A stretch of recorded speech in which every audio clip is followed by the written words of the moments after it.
Verses and Flow Season 5, engineered by Lexus. We are in the heart of Hollywood in the Luxury Away Studios. Look at this. We got new digs this year. Yeah. Doing our thing. Yeah, doing it up. I say this year because he was here last year. Season 4 alum, my man Chief is in the house. What's going on, man? Cooler, man. I'm good to see you. Very happy to be here, Yes, man. indeed. Great to see you, too. Let's talk about the name of the poem and what The it's piece about. is called Hashtag, and it's just wrapped around how social media tends to broadcast these events, or how you know, the whole Black Lives Matter movement. Mm-hmm. We appreciate it, we respect it, we go forth with it. But at the end of the day, it's kind of like until you've gotten hashtags, you're almost irrelevant. Right. You know what I'm saying? So we're just playing up on how we mean more than just a hashtag. Right. You know, and that's where we're going. We just, you know, it's powerful. It's a deep piece. There's a lot of comedic pieces out here. We get some good laughs, but this is some heavy content, and it's real, and that's why we write. We write, you know, to talk about what's real. We have that creative expression to do so. So we did it, and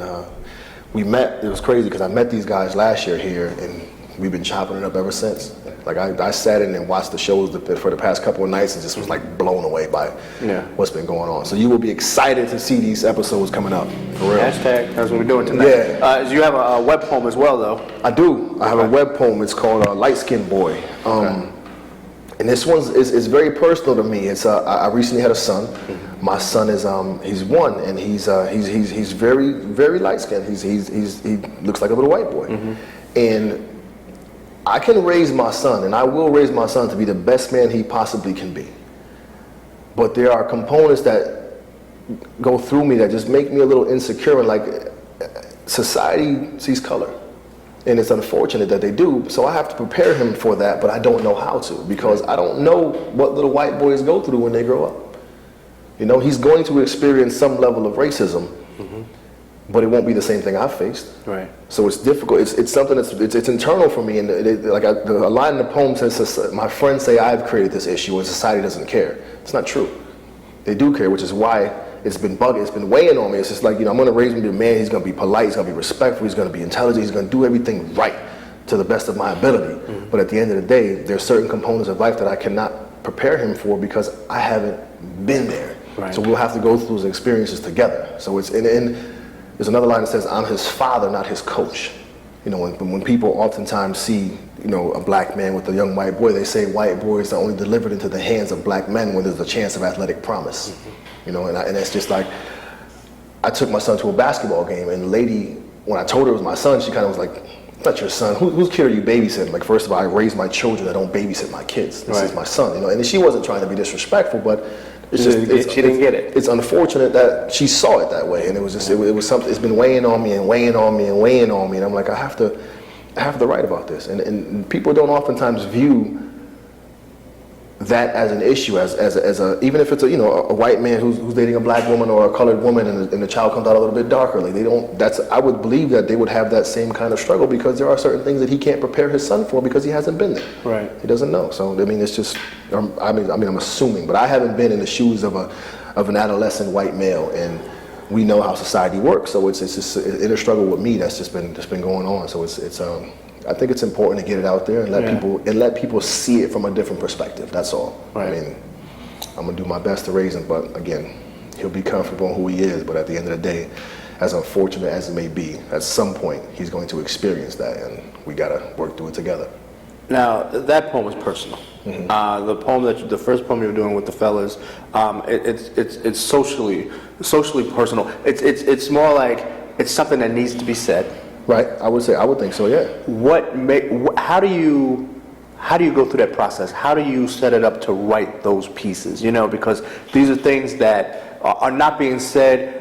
How do you put pen to paper? Like, what goes through your mind? Like, what's your mindset when you're writing that? Like, is it something where it starts out personal and then this is what you need to hear? Like, is this, you know what I'm saying? The poem is wrapped around personal components of our lives, but in the same token, it's relative to what's going on in the states and the country now. Right, so right. It's personal to everyone. Mm-hmm. It's not just our personal business. Right. Like it's just personal to everyone because we've all bear witness to it. Well, I guess, how do you become that voice of everyone? You know, like, we see the news, like, but in your community, like, are those things that are going on there? Because in the news, we'll see the hashtags. Right. You see what I'm saying? But in the communities. Right, and then the news, we had a big debate about that yesterday. That's one thing when poets get together, man. It's so crazy how many different directions the conversation goes. Mm-hmm. But the news has a way of spinning things so that it's given to you based on the perception they want you to see it from, rather than your own. It almost skews your perception of how you thought it was. Mm-hmm. So it's just in our writing,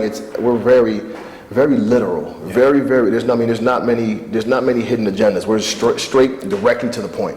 Directly to the point. And I think it's important to say it like that. And as a poet, you're allowed that creative expression to kind of teeter the line to borderline making people uncomfortable. But it's one of them things where it's like they kind of like, oh, but I gotta own it because that's what's going on. So we deliver it, and like I said, it's heavy. It's heavy on just real content, and we just hope that they get it. We hope we make you uncomfortable enough to understand.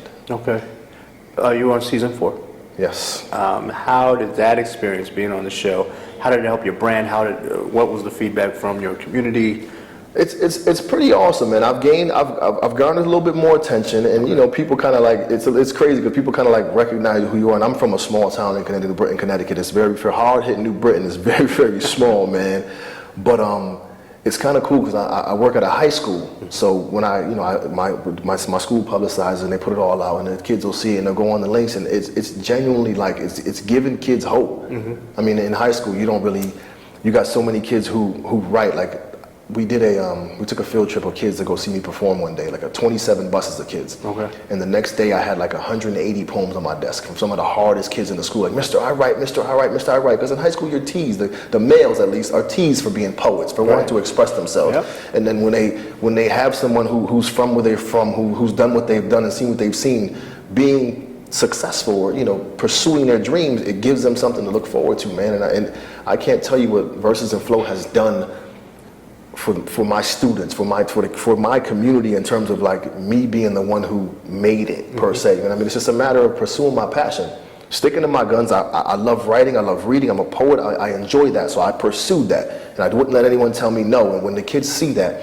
it's genuinely a motivating factor for them to continue and push towards what they like, and it's awesome, man. It really, really is. This experience this experience for me has not only changed my life, but there's a ton of people around me. Yeah. And then when I post the pictures of me standing next to Raekwon and something like that, what? Like my mom has my mom's perception is like, you're gonna be with Laz and Lonzo, tell me to put you in the next movie. Like, yeah, mom, it's that easy. I can just, do it like that. But that's how it works, man. All right, so you are a community man. Yeah, like, hard-hitting New Britain, That's man. what happens. Yeah, absolutely. East Coast. So, hey, all right. This is the buffoonery that goes on backstage all the time. Ladies and gentlemen, the legendary Black Ice. Speaking of community. That's it. I'm bum rushing your shot, right? I'm all in your shot. Now, this is the legendary Black Ice. What's going on? Welcome back, season 4 alone. Now, here's what we're doing. We were talking about the piece, hashtag, a little earlier. And so he was just saying how you guys went back and forth, put it together, going to perform it for the first time. Well, initially it was, Chief and I was on the phone busting it up, and he spit this piece to me, and I was like, yo, that's crazy. And I was like, what you think about me, you and Prentice doing a collabo piece? So we got on the phone together, we said we was going to make it happen, and we kind of put bits and pieces in, but the bulk and the meat and potatoes of it is all from this brother. And and it's grown, and it's grown into this monster of I hope so. Piece, man. And I hope so. We're just honored to share the stage with you. You had your 15 minutes. I'm trying to get 11. I was just trying to come in and crash. That's what happens. I'm bum rushing your set. Going to put my salmon blazer on. I'm all up here. I'm all in your set. That's what happens here at Verses and Flow. That's exactly what happened. We were cutting up last year too, man. We had a great time behind the scenes, man. We had so much fun. Yeah. This year too? Yeah, this year too. Let everybody know your social media before we get out of here. Everything is at Chief the Poet. ChiefThePoet.com. Facebook, Instagram, Twitter. The other stuff is it's too much to have all that stuff, man. So Facebook, Instagram, Twitter, and you can link them all, and it makes it easy for me. Bam, put on Instagram, goes to Facebook and Twitter, we're all set. For more information about Chief and to see his web poem that he's going to be performing for this season, please go to luxuryawaits.com, versesandflow.com. We are out here in Hollywood. Chief is here. Hashtag doing it on the show. Hashtag making my mama proud. Season 5. Let's go.